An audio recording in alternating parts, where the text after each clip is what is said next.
Hey everyone, welcome back to LoveGrind. I'm Ebony, your host. Glad that you joined me tonight. Tonight we're going to talk about saying I love you too quickly. What's the rush versus what's the real? We're going to talk about the science of it, the psychology, the timeline, and the contrasts between average love and love addiction. Welcome back. If you haven't already subscribed, please do give me a thumbs up and comment. I would love to hear from you. Let's get right into it. This topic might make some people smile and it might make some people cringe. Either one, we're talking about it. Saying I love you too quick. Why some people rush into it and why others take their time. And what this says about our psychology, our attachment styles, and the way we build relationships. Let's start with the basics. How long does it take the average person to fall in love? Now, of course, love is a deeply personal experience. We're not robots. There's no universal timer that goes off, but research can still give us a general idea. Studies suggest that men fall in love faster, often around 88 to 97 days. Wow, fellas. Women take longer, typically around 134 to 139 days. So for most people, we're talking a few months, not a few days, and usually not a few weeks. And that makes sense, doesn't it? Healthy love, real love, takes time. It's time to meet someone's real self, not just the version they present on the first few dates, when everyone's trying to look calm and collected and cool. Healthy love means getting to know someone's flaws, their quirks, their stress responses. It's seeing how they behave on their worst days and their best days. It's building trust and respect. All right, someone you can feel emotional, safe around. And those things don't happen in 48 to 72 hours.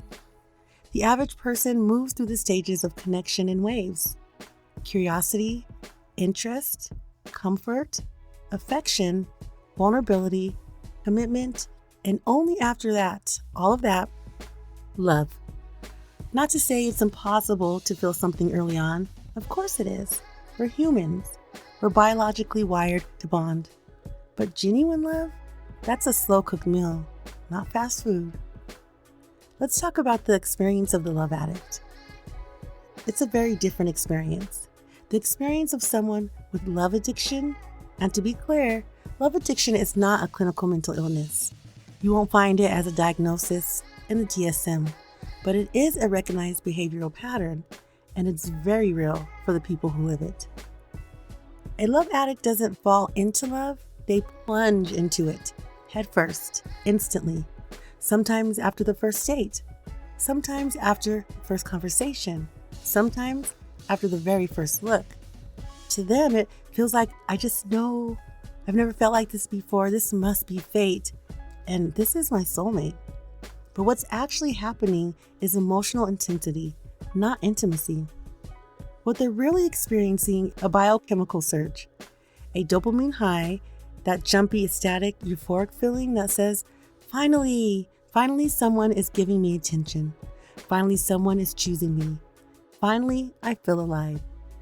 It's the same brain reward pathway that lights up with substance addiction. It's intoxicating, it's instant, and for the love addict, it's irresistible. But here's the hard part. It's not love, it's limerence, it's obsession, and it's emotional intoxication. Like it's mistaken for a deep spiritual connection. Let's talk about the cycle of dependency. Love addicts become attached to the feeling, not the person. They don't love who the person is. They love how the person makes them feel, temporarily. And when that high fades, as all highs eventually do, the love addict becomes restless and anxious, very insecure and unfulfilled. They fear rejection, right? And abandonment. They fear the loss of the rush. So what do? They search for their next hit, the next spark, the next instant connection, and the cycle repeats itself. What a terrible cycle to be in. That's why we're trying to heal. We're going to talk about the root of it all, the root of the rush. Why do you want to rush into love? Well, many love addicts grew up with fear of abandonment, inconsistent parenting, emotional neglect, feeling unseen or unheard, and unpredictable affection. So as adults, any sign of attention feels life-changing. It feels like, wow, this person is filling the hole I've carried my entire life. But here's the truth, love bugs. No relationship can heal a childhood wound that hasn't been acknowledged. No partner can fill a void that was carved years before they even existed. And it's horrible to put that on somebody, all that weight. Okay, so if you need to fix something from within, do that before you enter a relationship. Why some people say I love you too quickly? So let's bring this back to our main point, our main question. Why do some people say I love you so damn fast? Well, because I love you can mean very different things, depending on who's saying it. For the average person, I love you means I've gotten to know you, right? I see your flaws, I trust you, I feel safe, and I want to build something real. But this takes months. And for the love addict, I love you means don't leave me, I need you. You make me feel alive, and please don't disappear. You're my source of emotional oxygen. That can happen in minutes. For some people, I love you is a bid for security.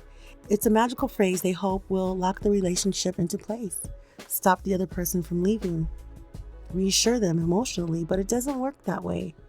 If anything, it pushes people away because it feels rushed, pressured, or premature. How to know if you're moving too fast? Let's talk about that. So how do you know if you're saying I love you too quickly? Few signs. You barely know them, right? You haven't seen how they handle stress or conflict or disappointment. It's based on fantasy, not reality. You're projecting what you want them to be. You feel anxious when you're not connected to them. It feels urgent, like you have to say it or you'll lose them. Love should be natural and shouldn't be rushed at all. It shouldn't feel desperate. It shouldn't feel like a lifeline either. Let's go over what healthy love is and what addictive love can feel like or sound like. Healthy love grows, flourishes into something beautiful, but addictive love, it explodes, it's toxic.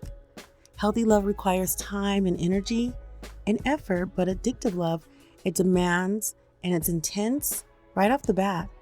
Healthy love sees the whole entire person, but addictive love is just a fantasy. If you've been the person who says I love you too quickly, here are a few ways to change that pattern. You can pause. Sit with your feelings before expressing them, and you need to ask yourself, do I love them or do I love the feeling? Check your timeline. Has it been weeks, days, hours? Focus on getting to know them, their character, their values. Are they consistent? And you need to work on self-soothing, right? Don't rely on someone else to regulate your emotions.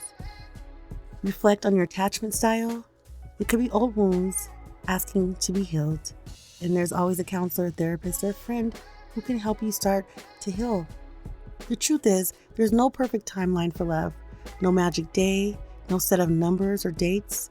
But I love you isn't meant to be a bandage or a bargaining chip or an emotional emergency button. It's meant to be a reflection of deep, genuine, earned connections. And if you're someone who falls fast, just remember you're not broken or too dramatic. You're not too much. You're just someone who's learned early on that love feels safest when it's immediate. But you can unlearn that. You can slow down a little bit. You can build something real because the best I love you isn't rushed. It comes naturally. Thanks for listening tonight to LoveGrind. If this show resonated with you, please share it with somebody that needs to hear it. Make sure you use empathy, starting with yourself first. And until next time, I'm out.